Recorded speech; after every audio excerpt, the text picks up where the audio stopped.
Hello दोस्तों, कैसे हैं आप सब लोग। उम्मीद करता हूं काफी अच्छे होंगे। तो दोस्तों, इस साल के सबसे चर्चित आईपीओ में से एक लेंसकार्ट के आईपीओ की आखिरकार टेंटेटिव डेट्स आ गई है। उसके बारे में हम जानकारी लेंगे इस वीडियो के अंदर। उसके अलावा जो ओखला इंडिया मतलब जो एमटीआर फूड्स का आईपीओ है, उसकी जीएमपी में हमें उछाल देखने को मिला है, उसके बारे में भी जानकारी लेंगे। और इनके अलावा जो अपकमिंग आईपीओ है वो कौन कौन से हो सकते हैं, उनके बारे में भी जानकारी लेंगे। उसके अलावा गोल्ड और सिल्वर का अभी लेटेस्ट हाल क्या चल रहा है, उसके बारे में भी जानकारी लेंगे इस वीडियो के अंदर। ये शुरू करने से पहले दोस्तों, Telegram, WhatsApp channel, Facebook, Instagram सबकी लिंक डिस्क्रिप्शन के अंदर है, ज्वाइन करके रख लीजिए। तो सबसे पहले दोस्तों, लेंसकार्ट आईपीओ की डिटेल्स वगैरह लेते हैं। तो लेंसकार्ट आईपीओ की टेंटेटिव मतलब एक अंदाजन डेट्स आ गई है।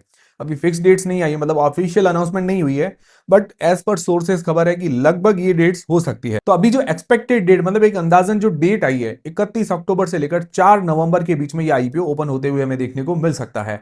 ये टेंटेटिव डेट्स है, ऑफिशियल अनाउंसमेंट नहीं हुई है। और उम्मीद है कि ये टेंटेटिव डेट्स फिक्स डेट लगभग हो ही जाएगी, या एक दो दिन आगे पीछे हो सकते हैं, मुझे ऐसा लगता है। भाई ऑफिशियल डेट कब आती है? जब कंपनी खुद अनाउंसमेंट करती है, आरएचपी फाइलिंग होती है कि भाई इस डेट को हम आईपीओ लेके आने वाले हैं।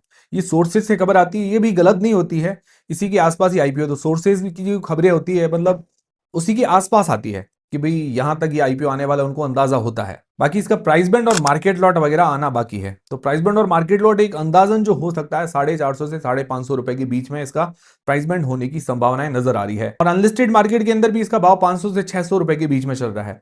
उम्मीद है कि जो अनलिस्टेड मार्केट का प्राइस है उसके अंदर लोगों को नुकसान नहीं होना चाहिए। काफी लोगों को हर बार अनलिस्टेड शेयर्स के अंदर जो बाय करते हैं उनको नुकसान ही देखने को मिल रहा है। बाकी इसका एक अंदाजन इश्यू साइज हो सकता है 7 से 8 हजार करोड़ रुपए के बीच में, और जो कंपनी वैल्यूएशंस डिमांड कर सकती है $1 बिलियन के आसपास, मतलब 80 हजार करोड़ रुपए के आसपास।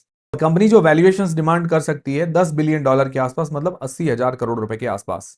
और ये आईपीओ का जो फ्रेश इश्यू हो सकता है 2150 करोड़ रुपए का। और बाकी पोर्शन ओएफएस का हो सकता है, जिसके अंदर 13 करोड़ शेयर्स जो हैं ओएफएस के अंदर सेल करने वाले हैं। और जो ये फ्रेश इश्यू होने वाला है 2150 करोड़ रुपए, इसके अंदर क्या होगा कि भाई नए जो स्टोर्स हैं इसके वो खोलने वाली है, और कुछ जो स्टोर्स लिए हुए हैं लीज, उनका रेंट वगैरह देने के लिए काम में लेगी। कुछ टेक्नोलॉजी, क्लाउड इंफ्रा वगैरह के अंदर काम में लेने वाली है, और कुछ पैसा ब्रांडिंग वगैरह के अंदर खर्च करने वाली है। तो ये पैसा फ्रेश इश्यू के अंदर काम में आएगा। रिटेल पोर्शन सिर्फ 10% का है। उसका रीजन ये है कि कंपनी इसी साल ही प्रॉफिट के अंदर आई है, मतलब पिछले 2-3 सालों के अंदर ये लॉस के अंदर थी। तो ये मुझे थोड़ा बड़ा नेगेटिव लगा। आजकल की जो न्यू एज जितनी भी कंपनीज है उनको देख लीजिए, वो लगभग लॉस के अंदर ही होती है। बट आईपीओ आने वाला होता है तो एक साल प्रॉफिट दिखा देती है, कोई कोई कंपनियों के तो प्रॉफिट भी नहीं होते हैं। तो ये क्या करती है, जनरली कंपनियां ये आइडिया लेके आते हैं, फिर क्या करते हैं कि फंडिंग उठाते हैं, बड़े बड़े इन्वेस्टर से फंडिंग उठा के फिर क्या है कि कंपनियां चलाते हैं। आप सोचिए कि भाई आप कोई भी दुकान या शॉप या बिजनेस खोलेंगे, वो लगातार कितने सालों तक लॉस के अंदर चलाएंगे? लॉस के अंदर तो नहीं चला सकते, और इतनी फंडिंग लाएंगे कहां से? और फंडिंग भी लाएंगे तो उसका भी पैसा तो वापस वसूल करना पड़ेगा। अब ये पैसा कहां से वसूल होगा? ये पब्लिक से वसूल कर लेंगे। भाई जिन्होंने फंडिंग दी इनको, जो भी फॉरेन इन्वेस्टर्स, जो भी इन्वेस्टर्स, बड़े बड़े इन्वेस्टर्स ने फंडिंग दी, वो आईपीओ जो अपना लॉस है या कंपनी अपना जो लॉस है वो तो सारे रिटेलर्स ही भरेंगे। मतलब जो सारा पैसा कौन लेगा? मतलब ये जो आईपीओ के अंदर पैसा कौन लगाता है? रिटेलर्स वगैरह लगाते हैं। क्यूआईबीज या म्यूचुअल फंड वाले लगाएंगे तो उसके अंदर किसका पैसा है? वो भी रिटेलर्स का ही है। तो ओवरऑल कंपनी का जो नुकसान है वो कौन भरेगा? वो रिटेलर्स ही भर रहे हैं। ये मुझे थोड़ा सा गलत लगता है, ऐसा नहीं होना चाहिए। और भले ही लोग कहें कि ये आइडिया, मुझे नहीं लगता ये कोई आइडिया है। आप लगातार लॉस के अंदर हो और कितने सालों बाद जाके प्रॉफिट के अंदर आते हो, ये कोई आइडिया नहीं है। बिजनेस तब होता है कि जी आप पहले साल या दूसरे साल या ज्यादा से ज्यादा तीसरे साल के अंदर प्रॉफिट के अंदर आ जाएं। बाकी अभी प्रमोटर की होल्डिंग कहें तो सिर्फ 19.97%, मतलब लगभग 20% के आसपास ही है। मतलब सोचिए, जिसने कंपनी चालू की है उनकी हिस्सेदारी सिर्फ 20% की, बाकी 80% तो बड़े इन्वेस्टर्स के पास है। तो यही तो हो रहा है आजकल। बस न्यू, मुझे ऐसा लगता है कि जो न्यू एज जितनी भी कंपनीज हैं, बस फंडिंग उठाई, सब पैसों, बस पैसा चल रही, पैसा चाहिए, पैसा चाहिए, सब यही कर रहे हैं, बस पैसा लाओ, पैसा लाओ, पैसा कमाओ, जल्दी हम अमीर बन जाए, जल्दी हमारी कंपनी जो है यूनिकॉर्न कंपनी बन जाए, जल्दी बड़ी बड़ी, ये जल्दबाजी सबको लगी हुई है। और उसका नुकसान झेलता है रिटेलर्स, जो आम पब्लिक है उनको सारा नुकसान झेलना पड़ता है। इस पर मुझे लगता है सेबी को थोड़ा फोकस करना चाहिए। आपको क्या लगता है? कमेंट करके जरूर बताइएगा। बाकी इसकी ऑफिशियल डेट्स वगैरह आएगी तो मैं आपको जानकारी दे दूंगा। बाकी देखिए, इतना बड़ा साइज का आईपीओ है तो मुझे लगता है एंकर इन्वेस्टर्स का भी काफी अच्छा सपोर्ट रहेगा, क्यूआईबीज का भी सपोर्ट रह सकता है। अब देखिए, जो बड़े इन्वेस्टर्स है, अब उनका भी पैसा है, तो वो चीजें जो है ओवरऑल मार्केट में तो यही चल रही है। तो मुझे लगता है एंकर लिस्ट भी अच्छी आएगी, बाकी इन्वेस्टर्स का सपोर्ट भी मिलेगा, सब्सक्रिप्शन वगैरह अच्छा मिल सकता है। माहौल तो रहेगा ही, ऐसा लग रहा है। भले अपने को मन में बात जमे ना जमे, बट जो चीजें हैं मार्केट में चल रही वो तो चली नहीं है। फिर दोस्तों ओखला इंडिया, मतलब जो एमटीआर फूड्स का आईपीओ है, जिसके अंदर में एक और कंपनी है ईस्टर्न स्पाइसेस। कल मुझे एक बंदे ने कमेंट भी करके बताया था, जो हमारे सब्सक्राइबर हैं, जो मतलब शायद दुबई या सऊदी अरब वगैरह रहते हैं, उन्होंने कहा था कि हमारे इधर भी मसाले ईस्टर्न के ही चलते हैं।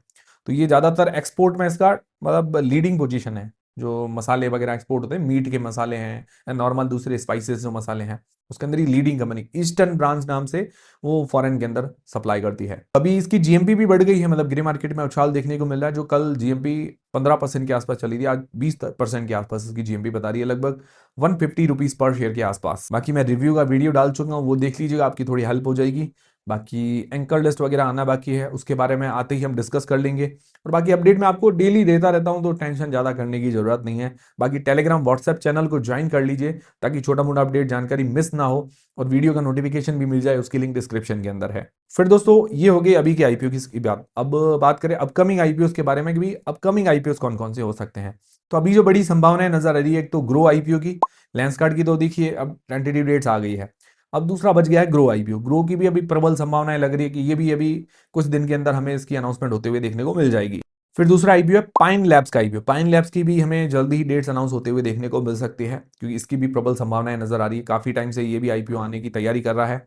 फिर एक और आईपीओ पार्क मेडीवर्ल्ड, इसका भी आईपीओ हमें जल्दी ओपन होते हुए देखने को मिल सकता है। तो ये तीन चार आईपीओ है जिनकी प्रबल संभावनाएं नजर आ रही है। और भी कई सारे आईपीओ लाइन के अंदर है, जिनको सेबी से मंजूरी वगैरह भी मिल चुकी है, बट वो आईपीओ लाने में थोड़ी कंपनी की तरफ से ही देर हो रही है। और हो सकता है इसके बीच में एक दो और भी आईपीओ आ जाए, जिनके मैंने नाम नहीं बताए हैं, तो ये पॉसिबल है।